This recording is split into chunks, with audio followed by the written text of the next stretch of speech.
میں نے اپنے والد ماجد رحمۃ اللہ علیہ سے یہ واقعہ سنا، کسی کتاب میں مجھے نظر سے نہیں گزرا، لیکن حضرت والد ماجد رحمۃ اللہ علیہ سے سنا کہ ایک مرتبہ مسلمانوں کا ایک لشکر تھا، جہاد کے لیے جا رہا تھا، اور کسی قلعے کا محاصرہ کیا ہوا تھا۔ پہلے زمانے میں شہر جو ہوتے تھے وہ قلعے میں ہوتے تھے، تو اس کا محاصرہ کر رکھا تھا، یعنی چاروں طرف سے مسلمانوں کی فوج نے اس کا گھیرا ڈالا ہوا تھا۔ یہی طریقہ ہوتا ہے، پہلے زمانے میں بھی یہ ہوتا تھا، اب بھی محاصرے کیے جاتے ہیں۔ اب وہ جو قلعہ بند لوگ تھے، جو قلعے کے اندر بند تھے اور قلعے کا دروازہ نہیں کھول رہے تھے،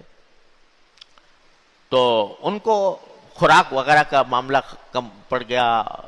اور قلعہ بند ہونا مشکل پڑ گیا، تو آخر میں انہوں نے سوچا کہ چلو اب اور تو کوئی راستہ رہا نہیں، لیکن ہم ان مسلمانوں سے کہتے ہیں کہ ہم تمہارے لیے قلعے کا دروازہ کھول دیتے ہیں اور تم داخل ہو جاؤ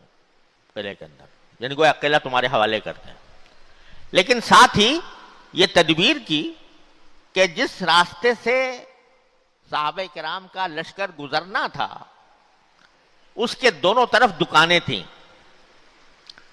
تو دکانوں کے اندر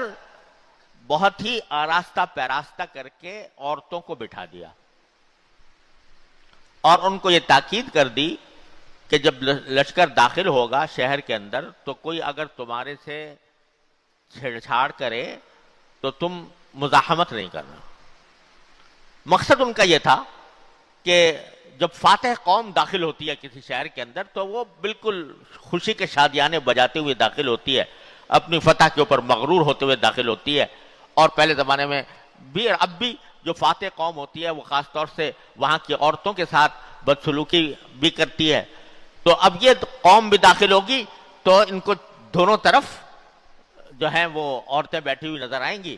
تو اگر یہ لوگ ان عورتوں کی طرف متوجہ ہو گئے تو ان کا جو فوجی یعنی دفاعی جذبہ ہے وہ کمزور پڑ جائے گا، مبتلا ہوں گے، اور اسی حالت پہ ہم ان کے اوپر حملہ آور ہو جائیں گے۔ یہ پروگرام انہوں نے بنایا تھا، اور بنا کر پیغام بھجوا دیا۔ حضرت ابو عبیدہ بن جراح رضی اللہ تعالیٰ عنہ جو سپہ سالار تھے، ان کے پاس پیغام بھجوا دیا کہ آپ داخل ہو جائیں، ہم آپ کے لیے دروازہ کھول رہے ہیں۔ اللہ تعالیٰ نے فرمایا کہ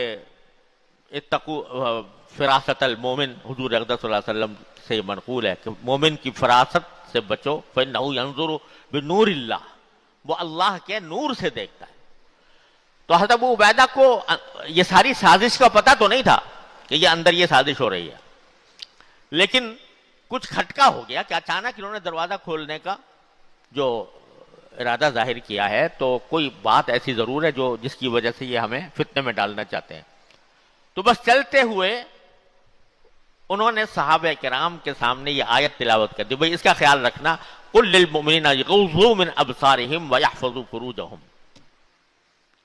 کہ اپنی آنکھیں نیچی کر کے داخل ہونا دروازے کے اندر۔ نتیجہ کیا ہوا؟ صحابہ کرام کو یہ آیت یاد دلا دی، صحابہ کرام داخل ہوئے شہر کے اندر اور پورے راستے سے اس طرح گزر گئے کہ کسی کو یہ پتہ نہیں تھا کہ دائیں کیا ہو رہا ہے اور بائیں کیا ہو رہا ہے، دائیں کیا کون بیٹھا ہے اور بائیں کون بیٹھا ہے۔